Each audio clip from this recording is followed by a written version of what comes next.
On your Thursday episode of Locked On Raptors, how do you examine the Raptors season in an NBA season that's been unlike any other? Today we dig into parity and the Toronto Raptors' place within it with Katie Heindl of Basketball Feelings and Dime and the New York freaking Times. It's all coming up. Thanks so much for hanging.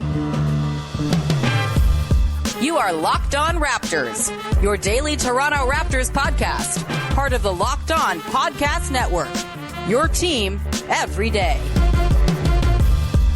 Hey, what's going on? Welcome to episode number 1371 of Locked On Raptors for Thursday, March the 30th. I'm your host, Sean Woodley. I've been covering the Toronto Raptors now for 9 seasons on various platforms. You can find all my work over on Twitter at WoodleySean. Don't follow me there. Go to Locked On Raptors and follow the Instagram page, baby. It's a new world. Locked On Raptors on IG. We're unlocked now. We're posting clips. It's a beautiful, beautiful place. Go there. You can also go and subscribe to the podcast for free on YouTube or wherever you get your podcasts in audio form. It's much appreciated when you support the show. Tell a friend and listen every day of the week. Would you? Today's show, we're digging into parity. The Toronto Raptors' place within the parity. Is there really all that much of a stigma to be tied to being in the middle anymore when everybody's kind of mid? We're going to dig into those questions with Katie Heindl. But of course, it's a big day for Katie, as it is the first day of the baseball season. Katie, are you excited? Can you feel it? Can you smell the fresh cut grass? It starts today already? It does start today. Your favorite sport, baseball, starts today. I thought they were still doing spring training. You'd think, because they do it right up until like the last day before the season starts, and then you just go right into it. There's no lead time. It's just like one day off between spring training and real games. Is there a Blue Jays game today? There is a Blue Jays game today, Katie. It's very exciting. Skydome? 4 o'clock? No, it's down in St. Louis. They don't make their debut at home for a couple of weeks' time. But I know that you love baseball so much. I do. And so I had to get your thoughts on baseball starting. Of course, your Starting favorite of the earlier sports. every year, I guess. So, and then it ends later, and soon it will just be all year round. What a wonderful world that would be. By the way, go listen to Locked On Blue Jays, which just started up this week with the new host, Craig Ballard. Go check it out as the Jays get rolling today. We're not going to talk about baseball today, though, Thank because God. Katie actually, if you couldn't sense from the tone of my voice, actually hates baseball. And this is, of course, a Toronto Raptors podcast. And we're going to go a little bigger picture today. This is maybe a topic pulled directly out of an old episode of Basketball, our general NBA podcast that we used to do, where we mostly just talked about which mascots made us the horniest. But we're going to dig in today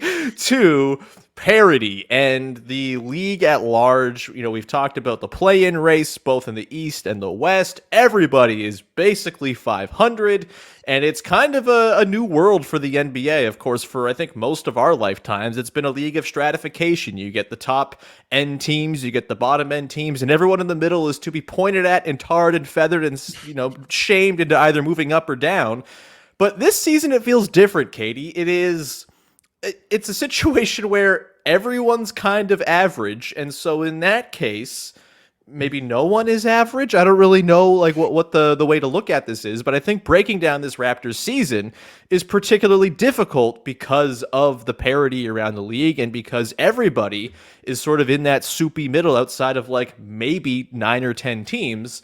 Before we get into the Raptors situation and where they kind of slot into the league's mushy middle, I want to just get the question out there, Katie, the sort of very easy one to start this with. Do you think parity is good? Are you enjoying this parity-fueled, everybody kind of is flawed season that we're seeing in the NBA? Or do you prefer when there are dominant teams who just lord over everybody else and make everybody else miserable for long stretches of time, a la LeBron James in the 2010s? What say you, Katie? Is parity good? I mean, you really set that up for a parody positive answer, but yes, I do. I think it's very good. I think it speaks really to the breadth and like depth of talent entering the NBA now, in that you have a team like the Cavs, and the Kings fueled by young players. You've got teams that didn't necessarily have a shot on paper now looking like, if given like a foot in the door, they could bust the door wide open. I saw someone talking about on Twitter, I think it might have been Matt Moore, just who would be the worst in a one game playing situation. Like what team is not built for that? And I had a hard time. I did not respond, but in my head, I was running through an airport thinking, like, who is that? Like, I'm not really sure, which again, I do think speaks to parity. You get some of these teams into a one game situation, you actually do not know what could happen and how the cards could fall. I think the parity question is really interesting because where maybe even I thought, back in February, pre All-Star, more teams were going to start pulling away or thinning out, in that really dense pack of the middle. It didn't happen. And you just have continual reshuffling and kind of rejigging and teams rather looking to just go up, a game or two here or there on someone else. But that really dense pack, I don't think speaks to a lack of skill. And it doesn't mean that these teams aren't rising to the top because they're not as good as a Celtics or a Bucks, or a Nuggets or a Kings. It's because those teams are now, I think, like in a more unique position to be so uniquely singular. And to their credit, too, have been working for seasons and seasons to get to the top. But it throws a bit of a wrench in terms of your team building plans and I think we're going to talk about this. How do these teams now pull out of the middle? And how do they really separate themselves? Which is going to make for more creative basketball because teams can't just copy other teams anymore in terms of a blueprint for success and what a winning team looks like. They're going to have to really individualize it to their own roster, and that's going to make for better coaching, more creative coaching. Some coaches are ready for that. Some, I would look at the Mavericks, are not. So, oh boy, are the Mavericks not ready for anything except golf. But I think that's a good example of, you're resting on your laurels in that you're like, well, wait a second. We have a superstar. We added another one. Why isn't this working?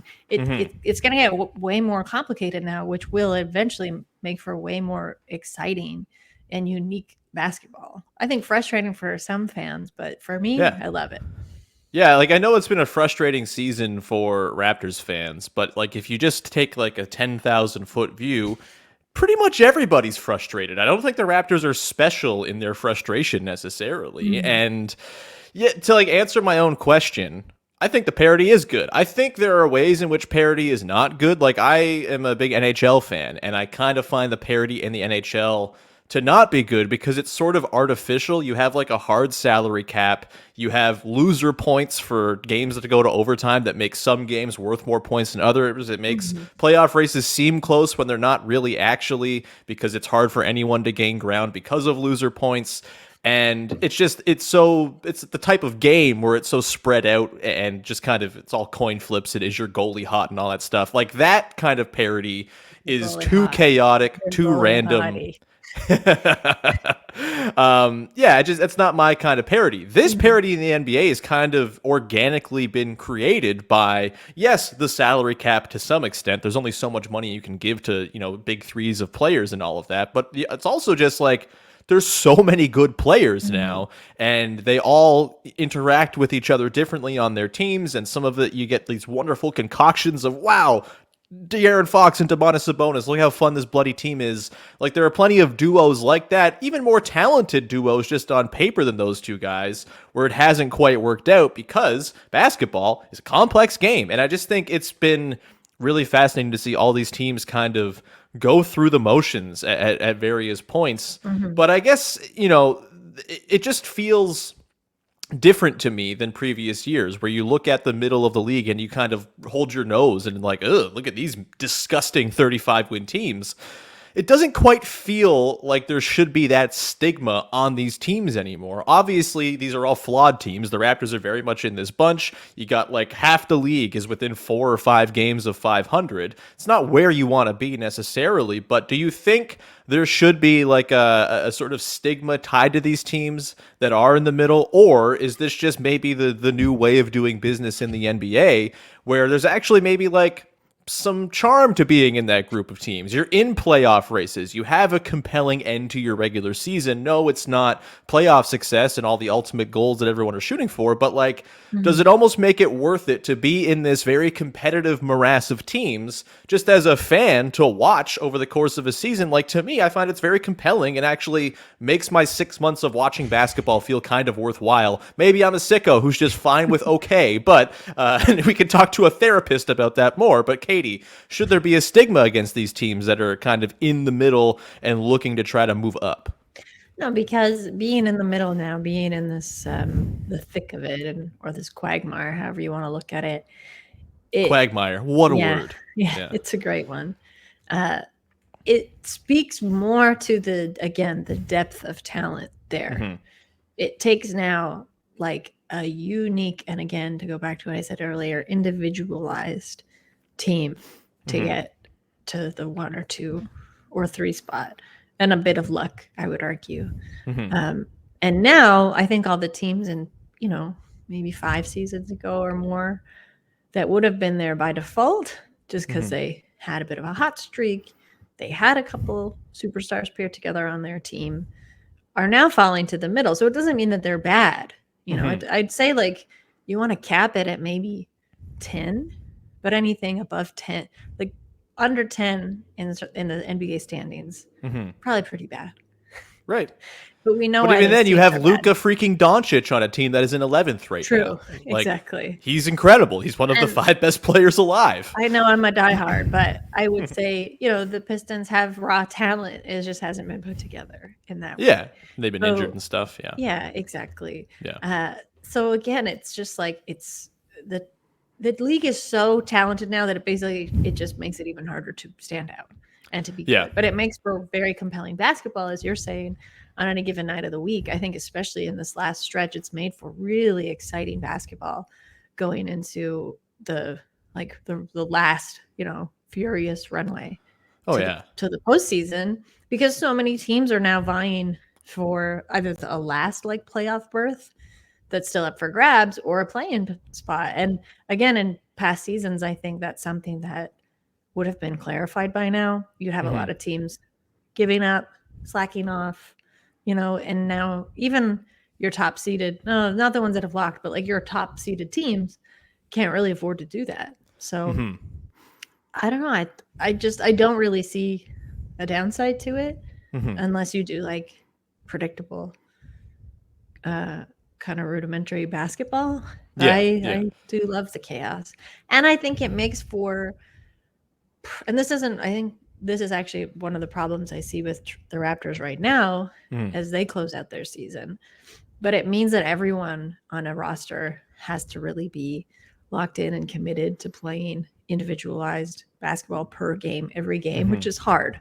That's a tall order in March, right? And like early April in the NBA in the past. But for teams to really, get out of this like the thick middle that we're talking about, everybody's got to be on board and have the same kind of buy-in. And I think it's going to do something to teams that are in these middle positions when they're either drafting or picking people up, on the free agency market, or looking ahead to how they want to construct their teams based on draft classes coming in, building more to type, like perhaps like what the Cavs, have done and have been so successful at.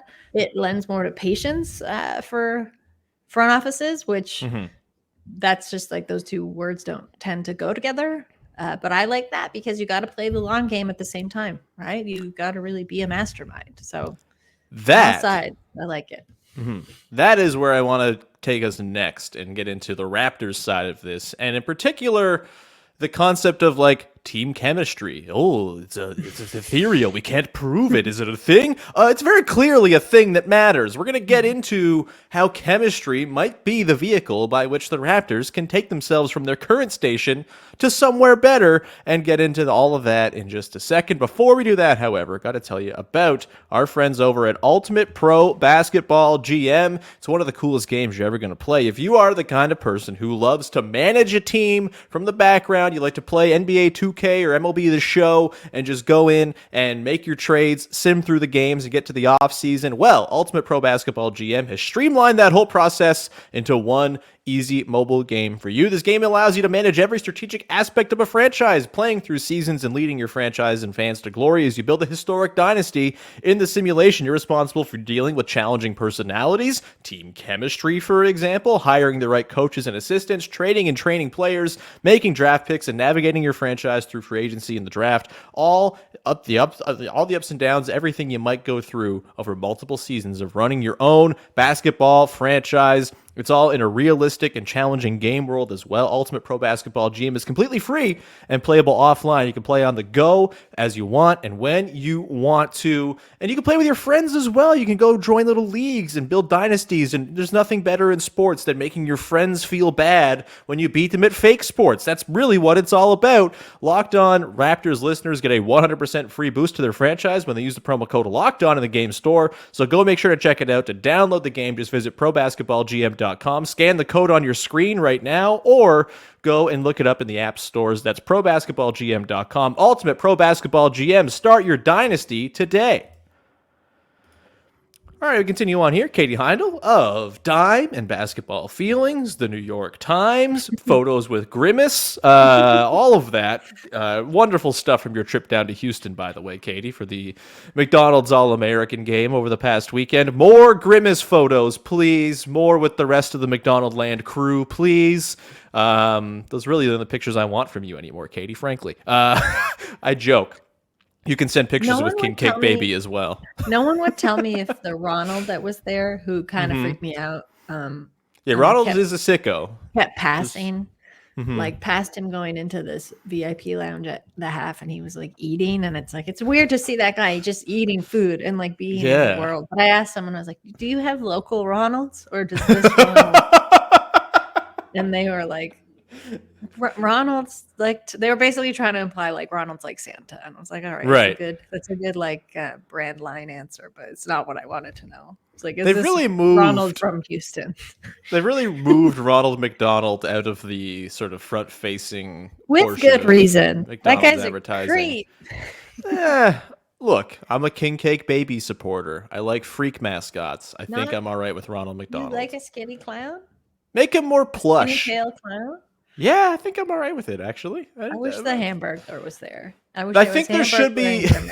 That's it. I think there should be an element of fear when you go to eat 2 double cheeseburgers, to have that clown skulking over you to make you double. Just like think about what you're doing. Is this good for you? I'll still do it because I'm a monster, but like it's nice to have someone to keep you in check. Anyway, one of the kids Katie, dunked over Ronald. That was that's got to be like a highlight of a career. I think pretty good. This guy could go out of the NBA, be the first overall pick. I was like, why didn't they dunk over Grimace? That's much better to me. The Hamburglar. You're just doing a vigilante justice in that situation. Anyway, Katie. Parity, chemistry. I do think we're seeing that team chemistry and the way things fit is a way in which teams can rise up in the standings. It can be the thing that separates you. If everyone's got good talent, the way it fits together is going to matter. And I think we've seen that. Like I mentioned, the Kings, that team just fits together beautifully. They play gorgeous offense. It all is harmonious. We don't have to talk about what they do on the defensive end, but the offense is incredible. Best we've ever seen.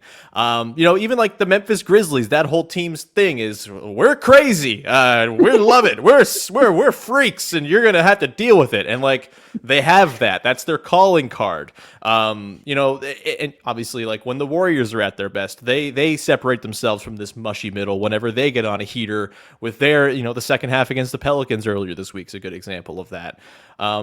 The Raptors, as they're currently constructed, I think we saw in that Miami Heat game a couple nights ago where you were traveling, so I'm not sure if you caught it, but this was a game where the chemistry, where the on-court fit, where everything seemed to flow, where Scotty Barnes had the ball in his hands a bunch.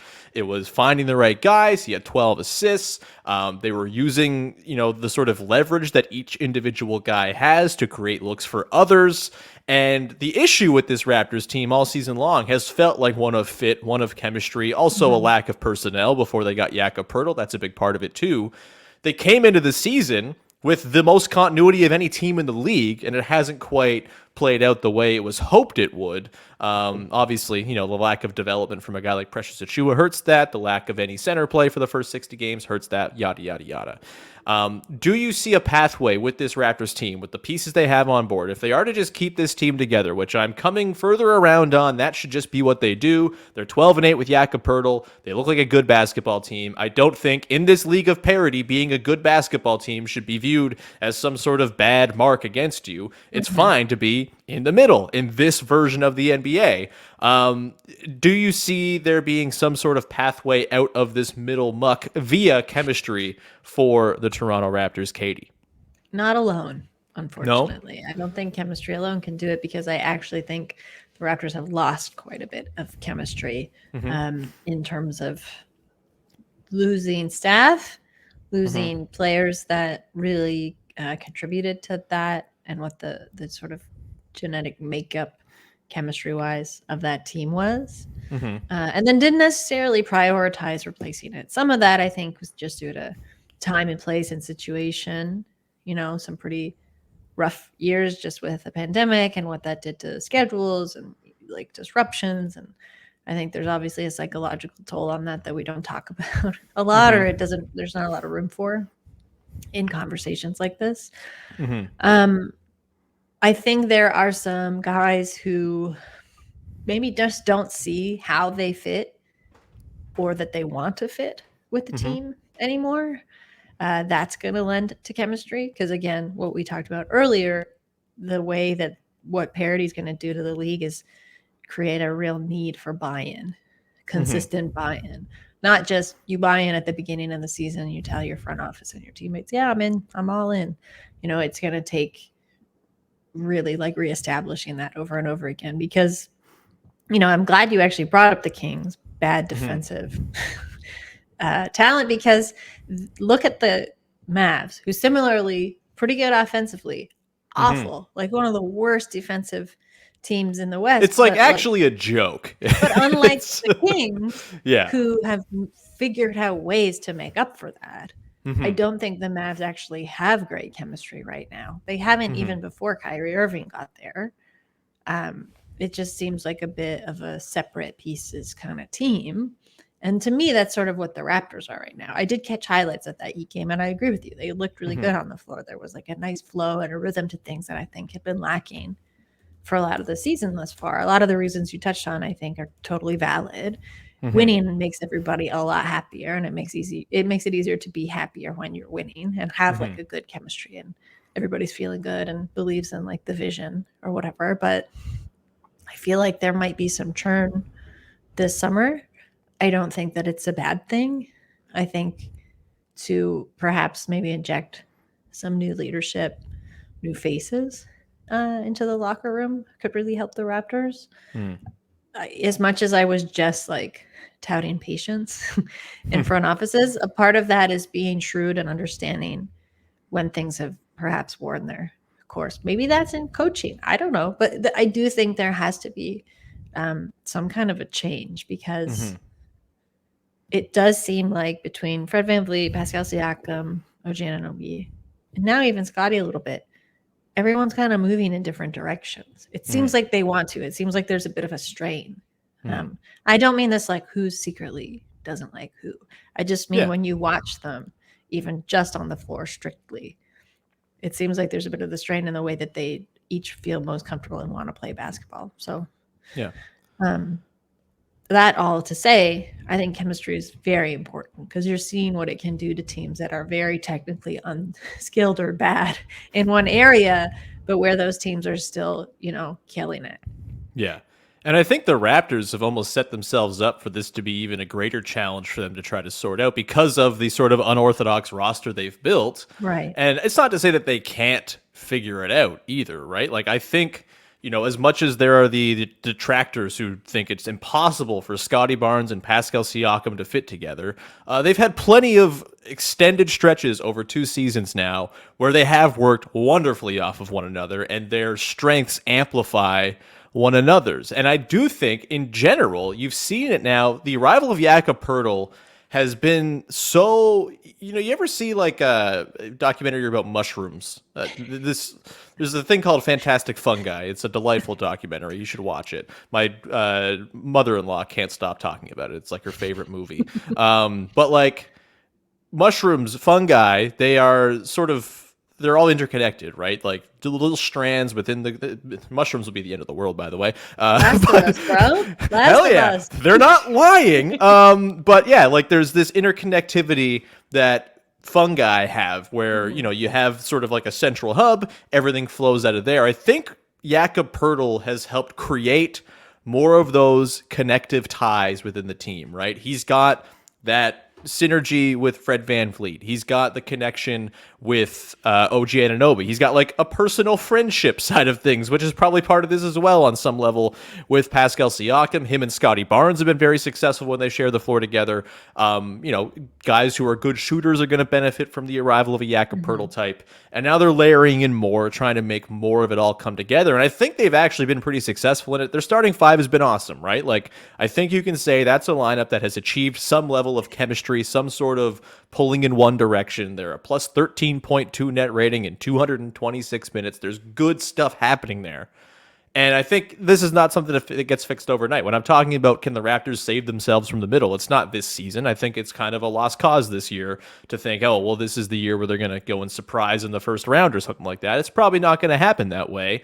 But you build those connective ties now and hopefully carry them over into next season. And I think Jakob Poeltl's arrival gives them a shot at that. I'm glad you mentioned the coaching thing, because I think that is maybe the next thing to kind of examine here. And we will do that after the break. First, Nick Nurse. I want to say, yes, you're saying Jakob Poeltl is the real fun guy. He is the real fun guy. Yes. Yes, Katie. This is why we have you on the podcast. We're going to come back on the other side, talking about Nick Nurse and his role in the Raptors' chemistry situation and what might happen with him as the season winds to a close and the offseason is nigh. We will get to that in a sec. But first, got to tell you about our friends over at FanDuel, the #1 sports book in America. The NCAA tournaments, men's and women's, are hitting the Final Four this weekend. And now is the perfect time to download FanDuel, because FanDuel is giving new customers a no-sweat first bet up to $1,000. That's up to $1,000 back in bonus bets if your first bet doesn't win. Just go to FanDuel.com/lockedon and sign up today to claim your no-sweat first bet. Then you can wager on everything from the money line to point spreads to which team will cut down the nets when it's all said and done. All in an app that's safe, secure, and super easy to use as well. So do not miss your shot at a no-sweat first bet up to $1,000 when you join FanDuel today. Just go to FanDuel.com/lockedon to sign up. Make every moment more with FanDuel, an official sports betting partner of the NBA and of Locked On. All right, we continue on here. Back into the laboratory with our Erlenmeyer flasks as we talk about chemistry. Can you name the periodic table start to finish, Katie? Go. Potassium. Good enough. Yeah. I used to be able to. I will say. Oh, there was a time to be able to, yes, because you had to memorize. I would make up like reasons in my head of like why. The letters don't always match what you think the element is. I had like little stories and like reasons why. Of course, this is how you remembered it, Katie. But there was a time when I knew. But I'm very sorry to say that that thing has left my brain. Or the listeners out there, honor system, please don't go Google it before you do this. But in the comments, just write as many of the elements in the periodic table in a row, starting with 1 all the way down to whatever you can get to. And what's your favorite one and the one you weirdly remember? Yeah, you can also do that as well. Just your favorite talk about elements in the comments today. We're just finding new ways to drum up that SEO, Katie. We're going to get chemistry internet all up on this episode. It's going to be great.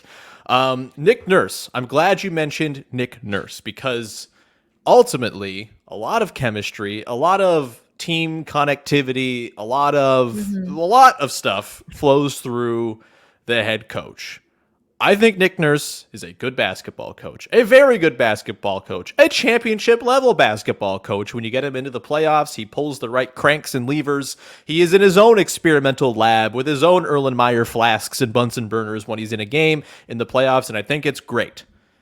the regular season, maybe a little bit less of a strength of his when it comes to building continuity. I think about Dwayne Casey and the way he used to run the same 10 players in the exact same sub pattern every single game, and the way that forged a team identity, a team chemistry, and continuity, and all of that.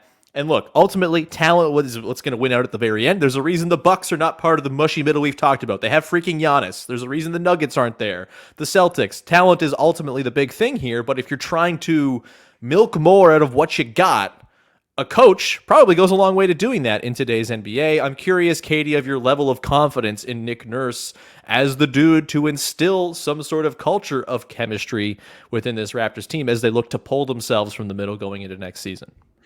I think he's in a bit of an interesting position because as a coach who came in a year where he was handed an incredibly talented roster that, yes, he had helped to kind of build and you'd ostensibly think foster and shape from an assistant role under Casey, he nevertheless had a fully intact team on all levels, talent, roster iterations, I think chemistry hugely.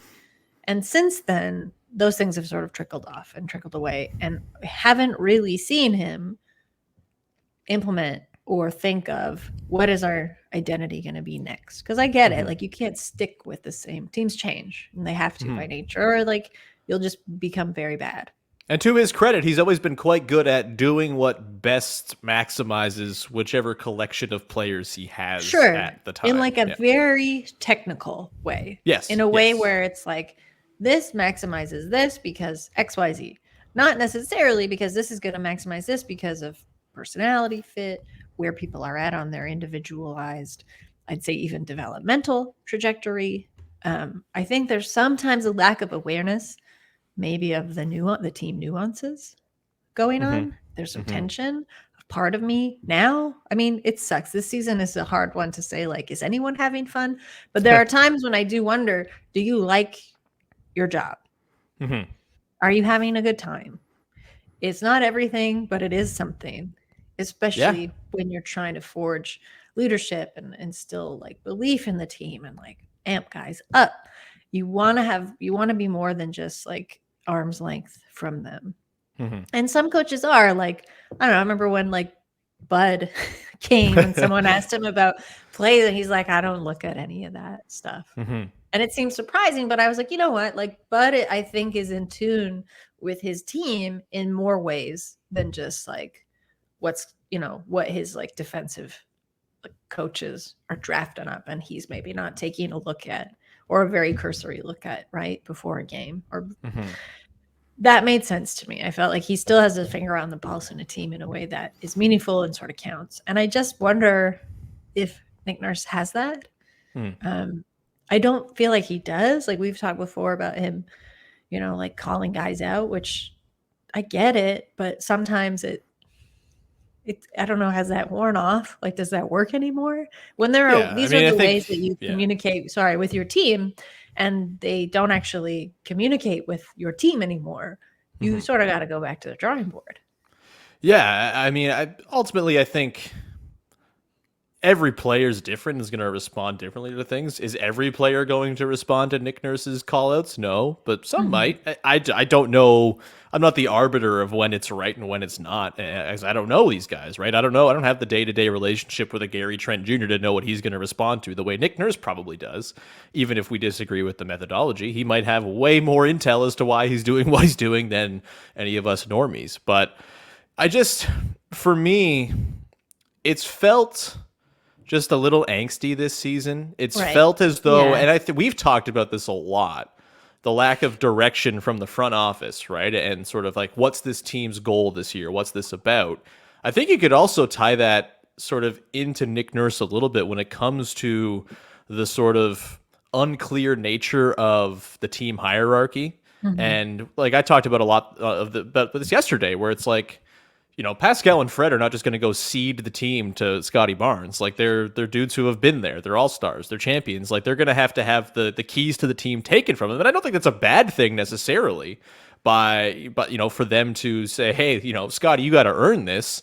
When he plays like he did against Miami, he's going to earn it real quick because he is the most dynamic player they have when he's on. He just hasn't been on all the time. And like, I don't know what you're supposed to do with that, but I do wonder, like, and this is totally possible, this has been laid out, but like, what have been the conversations internally about, like, hey, this is how the team's going to be constructed. This is how things are going to work. This is where, you know, these are the various guys order in the pecking order, as it were, or whatever. And I just wonder if maybe there's been like a breakdown of communication in laying all of that out for the team to kind of know each night, all right, this is how we operate. This is how we play. And ultimately for me, I think it's possible to, you know, maybe look at making a coaching change for the sake of making a coaching change. I think I said this last week. Like, I think with players, it's way different. You should trade away good players at your own risk, because having good players is a good thing. And it's kind of an unquestionable thing when it comes to building basketball teams. Good players, good.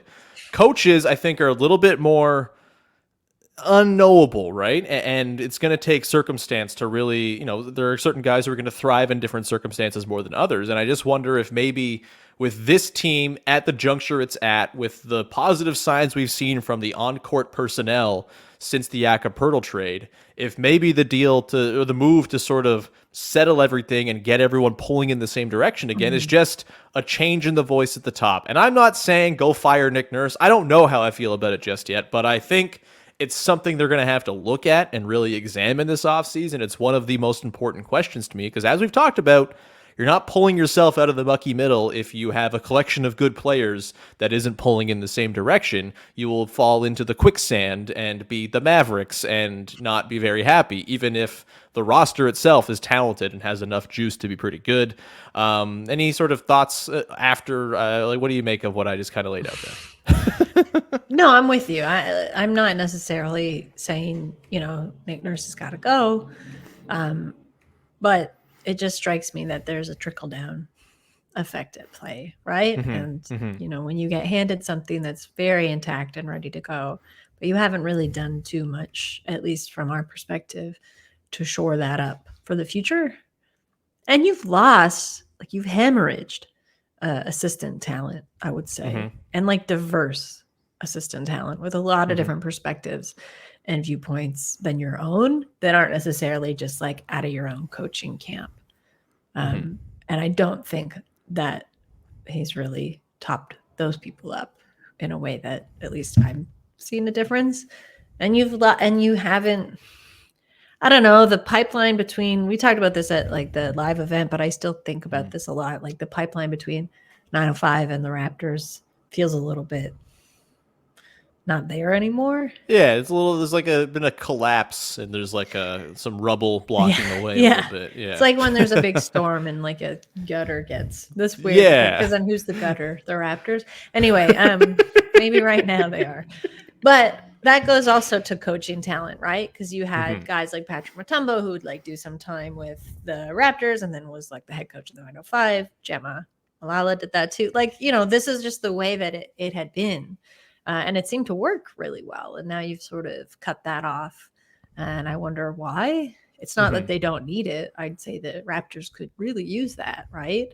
And when looking at like, okay, are we trying to meaningfully develop Delano Ben? What about like Ron Harper Jr.? What about some of these other guys that we've got and we're just hanging on to? So again, maybe all this comes down to a lack of clarity and direction. But yeah, I don't know. I hate to be like a generalist, but sometimes coaching changes can help massage that along. Yeah, we end a podcast about the unknowable by talking about the unknowable. I think that's probably a pretty good place to leave it, Katie. Anything you would like to promote for the good people out there before we say bye-bye? I've got a lot of stuff coming up, as you mentioned, for my trip to Houston for the McDag. So cute, they call it McDag. The McDag. Yeah. Did McDag? That was a character in the Banshees of Inisherin, right? McDag.